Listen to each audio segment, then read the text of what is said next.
Hi guys, welcome back, and today I'll be doing the next part for what if Krillin told Chi-Chi about her husband's murder and her son's kidnapping. Now, I'm going to be honest with you, I don't really want to waste any time here, as I have quite a controversial opinion about Super, which is the fact that I really love it. I know it's quite a weird thing because loads of people hate it, but I've been looking forward to doing this part of all of my what ifs for ages. After all, I do enjoy Super. I finished Dragon Ball a few months before Super originally finished, so I got to fill the gap in between time of Dragon Ball Z and Dragon Ball Super with GT. So I watched all of these things one after another, and Super just came out being the superior one in my opinion. But for the most part, I just want to jump straight in. Now, the beginning of this story starts off very similar, with Beerus waking up and having a dream about the Super Saiyan God. He decides to head towards Earth, where the last few Saiyans live, with everyone in this timeline being at Bulma's party, with Goku even being there having a laugh with the likes of Krillin and Piccolo, who are both hanging around one another, with Piccolo having become much closer with the Krillin household and even the Brief households, so Piccolo is a lot more sociable here. Now, like normal, Beerus does eventually arrive at the party. With no one knowing him, it leads to him having to introduce himself, with Goku being interested to see how this so-called God of Destruction could fight, and wondering how strong he is. But for the most part, Goku stays quiet and just listens to what Beerus has to say. But when he hears Beerus start talking about a Super Saiyan God, he begins to pry a bit more, trying to find out anything Beerus knows about this new Super Saiyan thing. With Beerus not being able to give any information, and Beerus soon learning how no one here knows about the Super Saiyan God. With him rather in an upset about this, he almost threatens to destroy the planet. However, Goku soon invites him to join the party, and after smelling the food, he is more than happy to join, with everyone here having a pleasant time and being very mindful not to piss Beerus off. After hearing he is a god of destruction, it's a status that has even put Goku out of the mood to fight him, everyone sort of plays nice. With Goku sat down, thinking and trying to figure out if he knows anything about this Super Saiyan God thing. However, he draws a lot of blanks about it, until after a few hours, he has an idea. He walks up to Beerus, explaining how he might have an idea of how to find the Super Saiyan God. With Beerus intrigued, Goku explains how he would like to use the Dragon Balls to summon Shenron to find out this information. After all, he knows Bulma has the balls as a prize for bingo later, so he asks her if he can use them to make the wish. With her being okay with this, Goku begins the ritual, asking the dragon about the Super Saiyan God, with the dragon explaining everything, and the group soon realizing they have nowhere near enough Saiyans and are out of wishes, with the dragon never being buffed up because Kami is still the guardian of Earth. Now, once the dragon has split off, after explaining, the group are now at a point where they can't actually really do anything. They can't do the ritual, and they don't really want to leave Beerus hanging, so they don't really know what to do. Whis just sort of laughs at this before explaining how he'll be right back. After all, there might be one or two surviving Saiyans out there. With him disappearing for a few minutes before returning with three people, during the time he was gone, however, Videl did openly admit she was pregnant, meaning that they did know they only needed two more Saiyans. Now, Whis returns with three people, with him having grabbed two people who look rather happy to see other people for the first time in years. They take a moment to take in their surroundings and get their bearings before introducing themselves as Broly and Paragus. Alongside these two is a small Saiyan who looks a bit familiar to the group, introduces himself as Tarbell, with Piccolo saying how he looks a bit like a Saiyan from a few years ago. Vegeta? With Tarbell explaining how, oh no, that's his older brother, with this catching the attention of Paragus. However, before he does anything or even lose his cool, he hears Krillin going on to explain how they dealt with the prince years ago. He's sealed away, never to be released, with this making Tarbell sad, but also calming down Paragus and actually sort of making him happy. After all, he doesn't have the same hate boner for Tarbell, like he did Vegeta. After all, Tarbell doesn't look too much like King Vegeta, so it's probably calmed him down significantly because of this. And after all, Tarbell actually seems different straight off the bat, with Goku having stayed quiet this whole time, staring down Broly, looking really excited. He can sense how strong Broly is, and Goku loves the thought of having a fight with this guy. Broly being really confused, and honestly just a bit uncomfortable with this. And before anything else can go on, the group is interrupted by Beerus, who goes on to explain that this is more than enough Saiyans to do this ritual to bring forth the Super Saiyan God. With everyone jumping into action, Goku and Gohan give the new Saiyans a rundown of what to do, with them choosing to use Tarbell and Broly being the ones who seem to have the purest heart, and also using Videl. Even though they're not sure it'll work, Paragus doesn't seem like such a good guy at the moment, so their best plan is to just use Videl. Now, they still put the power of the God Key into Goku. After all, he is the strongest Saiyan here right now, with probably the likes of Goten and Gohan falling behind him, and Broly not being too far behind them. Now, I would pretty much say this battle goes pretty normal, with a few small exceptions. First of all, Goku is significantly weaker here, and this leads to the fight, being a lot less close. After all, Beerus is not really trying and still beating Goku. But another small change is the fight is a lot more light-hearted here, with this probably being a good thing for the likes of Goku, who I've said is noticeably weaker. Beerus isn't threatening to destroy the planet, so it's just a lot more like a spar. After all, Beerus is taking a liking to Earth food, and hasn't really been annoyed since his arrival on the planet, so he's likely just to have a fight for fun, and more than anything to see if this Super Saiyan God is worthy to be his rival. With at the end of this all, when Goku's God form drops and finally Beerus defeats him, Beerus goes on to explain how Goku will become his new rival, with Whis and Beerus thanking everyone for their patience and having them for the party, with Whis having a bento full of food. Before leaving, they do ask if Broly and Paragus or Tarbell would like to get dropped off at the planets they were picked up from. Paragus and Broly turn this down, not wanting to go back to Vampa at all, whereas Tarbell agrees to go with them. The Dragon team thanking Tarbell for all of his help, with Goku walking up to the small Saiyan and shaking his hand. Before leaving, Tarbell thinks how nice Earth seems, how nice the people seem, wondering how his life would have turned out if he had landed here when he was a child.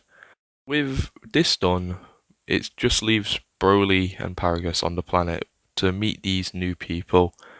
Goku looks over to Broly and begins to bother the Big Saiyan, explaining how he would like to have a spar, with Goku really sensing the power inside of Broly, and he's looking forward to seeing what the Big Saiyan can do. However, Paragus soon pushes this idea away, knowing what Broly can do if something was to happen, so for the most part he tries to push people back to the party, with him having cooled down, thanks to the fact that learning Vegeta is forever going to rot for the rest of his life. It doesn't seem too bad.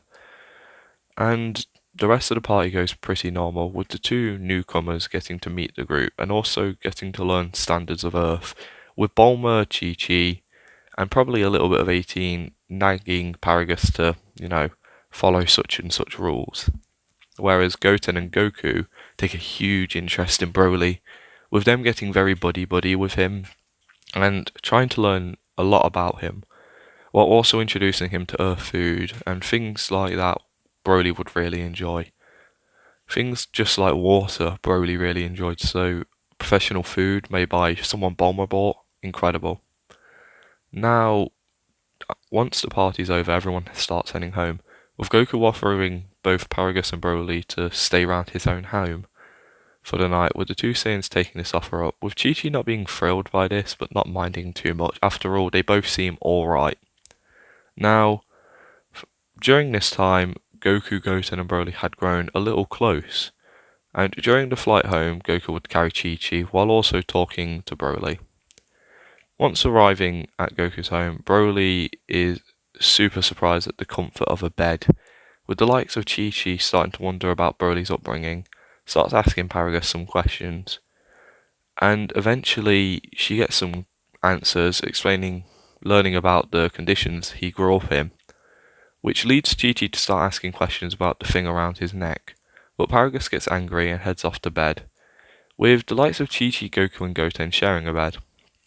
With the morning coming around, Chi-Chi begins to make food for the 4 Saiyans she has to feed, and Goku and Goten head outside for their morning spa. With Broly watching over the two from the house, he soon gets noticed by Chi-Chi, who tells Broly that if he wants to go join them, go out and join. Goku would love it if he did that. With Broly's social skills not being the best, he doesn't say much and heads outside to join the two. With Goku and Goten being super excited to see Broly, they proceed to have quite a light-hearted spar with him. After all, Broly is a bit weaker than those two, so they just have a bit of a fun spar, with Broly even cracking a smile halfway through it.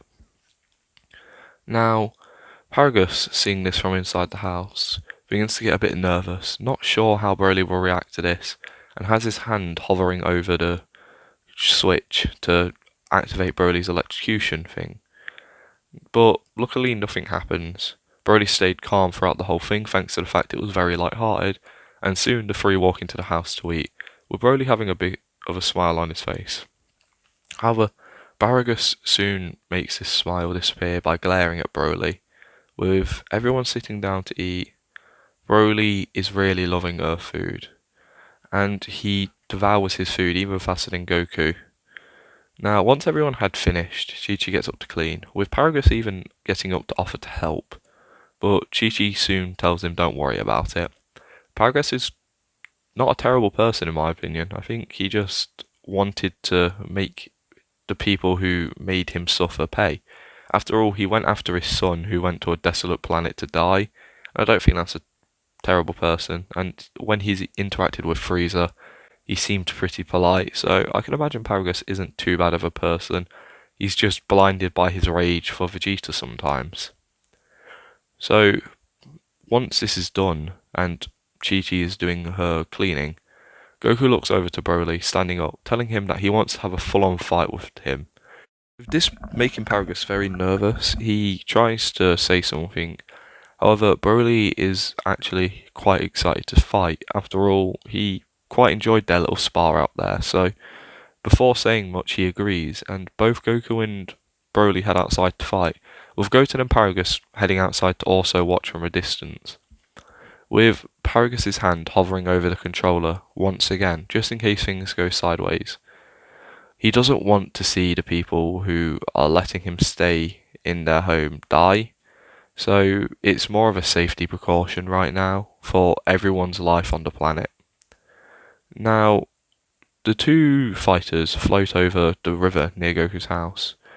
Goku drops into a fighting stance, with Broly not really sure how to fight properly. He just gets ready to charge. And once this is done, Broly does charge Goku. And Goku quickly ducks underneath the attack, with him landing a solid blow on Broly's stomach, knocking the air out of the Big Saiyan, with Goku then following up his attack with a punch to Broly's face. Before ending this quick attack, Broly is slightly annoyed and slightly angry, but Paragus was impressed by Goku's power, also stating how Goku looks weirdly familiar to him. With the battle between Broly and Goku going on for a few minutes, before Goku and Goten can both sense how fast Broly is increasing in power, throughout the fight it's helping him catch up with Goku, and at some point he gets a massive increase in power. He's obviously activated the Wrathful Saiyan form here, but that's not what our heroes know. All they can tell is he just got super strong, super fast, with Goku having to jump up to the Super Saiyan form just to even hold off against him now, where Broly's attack become a lot more vicious and a little bit less controlled. And as the battle goes on, it's clear Broly is catching up with Goku once again while he's in his Super Saiyan form. Goku is getting ready to jump up to his Super Saiyan 2 state. However, soon a jolt of electricity stops Broly in his tracks, with Paragus looking over to the fight, holding the controller, and shouting out to Goku that he should step back from Broly, as this is only just going to stop him briefly. With this happening, Goku is really caught off guard, and he just sort of stands there, immediately confused. But once the jolt of electricity is stopped flowing through Broly, it's clear Broly has calmed down and his power has dropped back to normal. But before anything can be really said, Goku runs over to Broly and rips the collar off his neck. With Broly super scared right now and trying to rip the collar off himself, Goku just did him the favour. And then Paragus shouts out, explaining to him how that was a horrible thing to do. But Goku then shouts back out to Paragus how that was a horrible thing to do to your son, before flying over towards Paragus, grabbing the controller and smashing it. With Goku going on to explain how, as his father, you're supposed to help him grow, push him to beyond his max potential, but all you're doing is stunting his growth. He's a fighter. He's got so much potential, it's unreal, and you're stopping him from growing.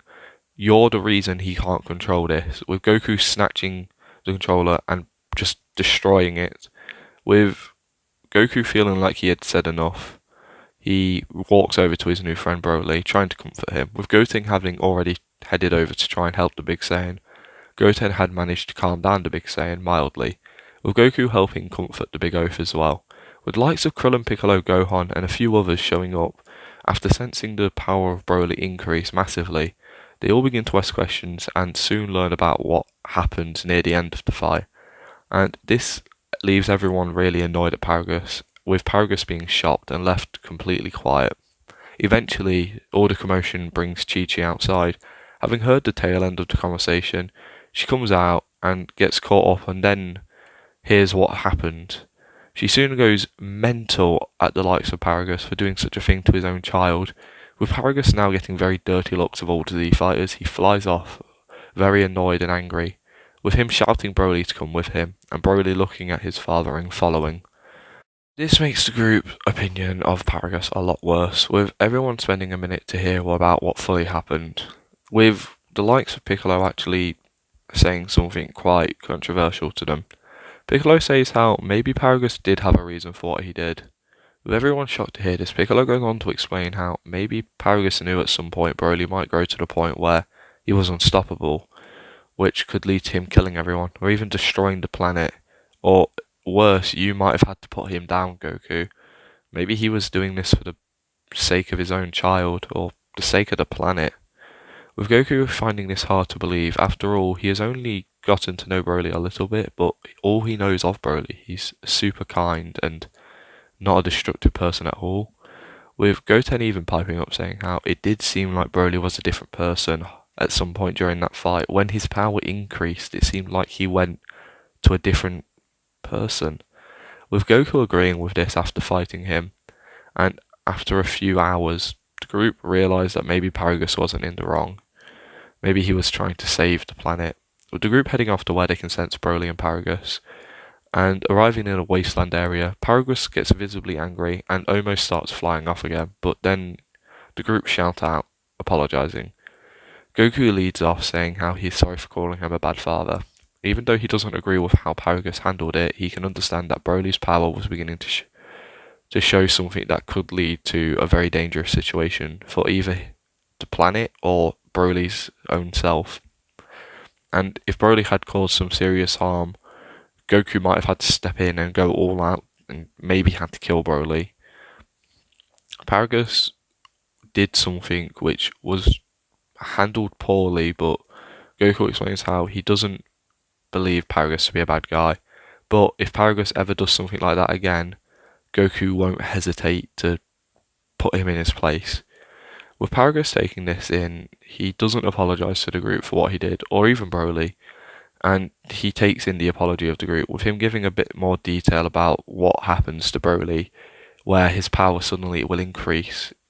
Paragus goes on to explain his own theory about the form, explaining how even though Broly had lost his tail, he might still have access to the Great Ape form in his own way. After hearing this, everyone's a bit intrigued, and Paragus fills everyone in about Saiyan lore and whatnot, and finally the group learned the name of what Goku has been just using through many arcs now.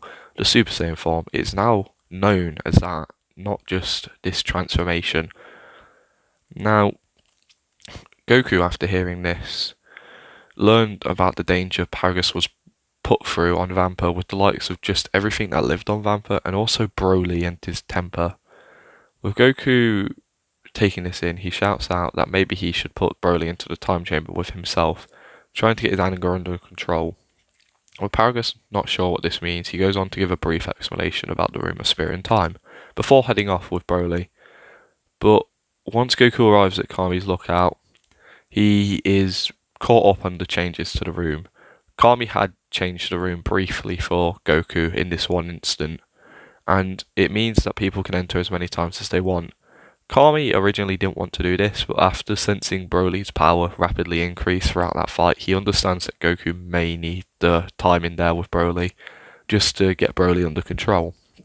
It does take him a few minutes to sort this out, with Goku and Broly heading into the time chamber. However, they are cut off by the likes of Goten and Gohan, who both go on to explain how he might need backup in there. If something was to go wrong, it wouldn't be a bad idea for him to have some extra firepower.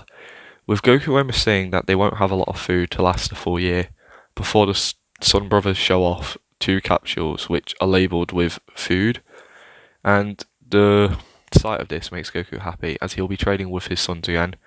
Gohan, as he walks in, explains how he's not really had a chance to train recently, so this will be a good way for him to catch up and still not have to take multiple days off from work and even days away from Videl, so this works out well for him.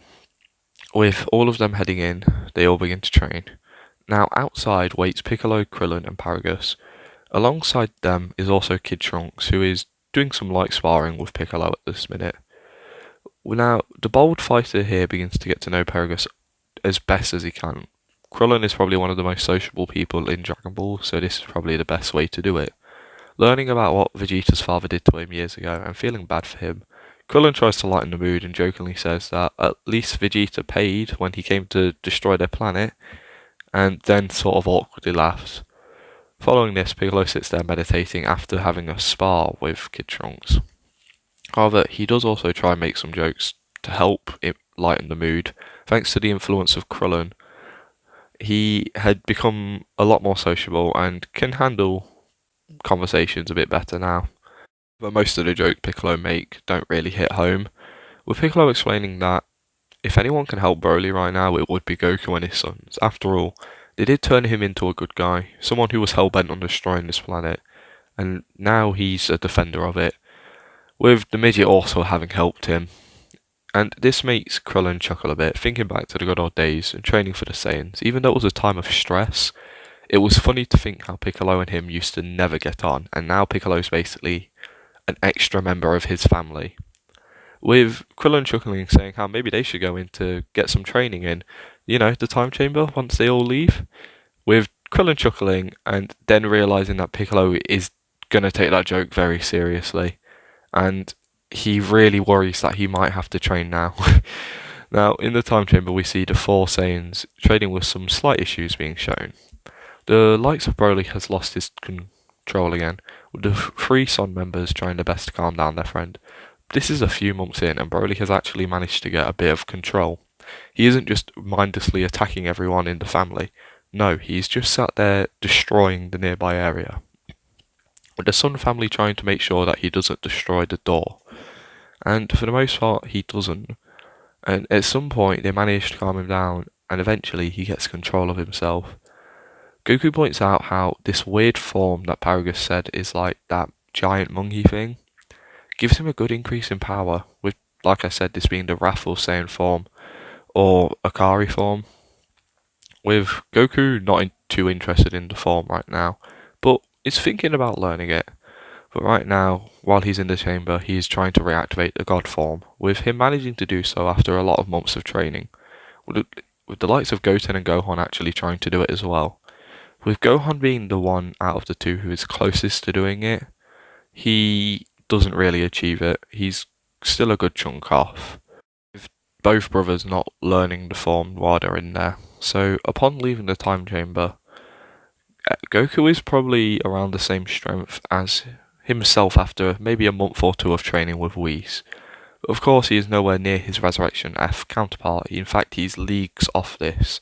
But thanks to the fact he did a year of training with 4 Saiyans and Broly being one of those Saiyans, Goku is pretty strong here. and also Goku wouldn't have the blue state. With the likes of Goten and Gohan around the same strength or a significant amount weaker than Goku's Battle of Gods self, and Broly's newfound control of his wrathful Saiyan form, and has also achieved his Super Saiyan state, but he is probably a bit weaker than Goku right now.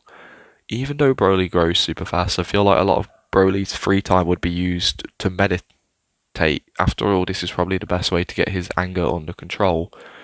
With Broly having caught up with Goku very fast in the time chamber, it got Goku very excited. But it's also clear to the group that if Broly was to train just for a little bit, he could easily grow past Goku's current point. With Paragus being shown Broly's control over his new power, and Paragus being happy to see his son have control over his incredible power, with the father and son duo having a moment where Paragus apologises for his bad upbringing. With Broly not holding any hate for his father, he just shrugs it off before the likes of the Saiyans head off towards the Sun family. Household. With Krillin trying to sneak off to his own home, but getting dragged into the time chamber by Piccolo. He only goes in for a month or two, but Piccolo goes on to explain how his friend has been slacking off, and he needs to get him back up to speed. With this being a little bit of training, it just makes time go by a bit faster. Earth enters a time of peace, with Paragus and Broly beginning to live with the Sun family for a while, but Bulma eventually buys the two a house in a city. With the two taking this offer, they get more used to Earth life, and now, like normal, Whis does visit Bulma often for food, and like normal, at some point Goku would hear about this. Once hearing about this, Goku would fly over and wait many days until Whis next visited. And once Whis next visits, he would ask Whis if he could have another fight against Beerus. After all, he's a lot stronger now, and he wants to see how he can do, jabbing into the air just out of excitement. However, Whis goes on to explain how they can't do that right now as Lord Beerus is asleep. With Goku being bummed out about this, it's quite interesting to Whis seeing how much the Saiyan has grown, and he takes a minute to consider it before offering the Saiyans some training. He goes on to explain how it could be quite interesting for him to train Goku. After all, he doesn't really have anything else to do, and it would also probably help Goku grow significantly stronger, and then next time he fights Beerus, it would be such a more interesting fight. With Goku loving this idea, he obviously accepts this. With Whis thinking it might not be a bad idea to have two Saiyans around, or just two people to train around, he asks if Goku would like to bring anyone along with him. And this is where I'm ending this part. I'm going to ask everyone here to tell me who Goku should take. And I'll give you the options, but I'll also say you can just say Goku goes alone. Goku training alone would sort of affect how his training goes, and it probably would be more beneficial. So that's the pitch for Goku training alone. Alongside this, the first option would be the likes of Gohan, who would probably grow super fast under the training of Whis. However, he also wouldn't be able to train as much as his father. He would have to spend a lot of time leaving the planet and then coming back to see his wife and working and all of this. So he would probably only spend a few days there, at most a week. Next up would be Goten, who has gotten moulded by Goku into a much happier fighter and someone who really enjoys fighting and would really love this training. So, and also, much like Gohan, wouldn't be able to spend all of his time there. And following this is probably the final best offer would be Broly, who would be able to spend so much more time training than any of the others. And Broly is just Broly, so he would benefit hugely from this. And if anyone thinks there should be any other suggestions for who should go, let me know in the comments because I would really appreciate it. But for the most part, I see Whis only taking the Saiyans to go with Goku, but maybe I'm not looking at it right. So now I just want to say thank you for watching. My last video got a load of love and I really appreciate that. And I want to thank all of you for being great. I hope everyone has a great day or a good night, and I'll see you next time.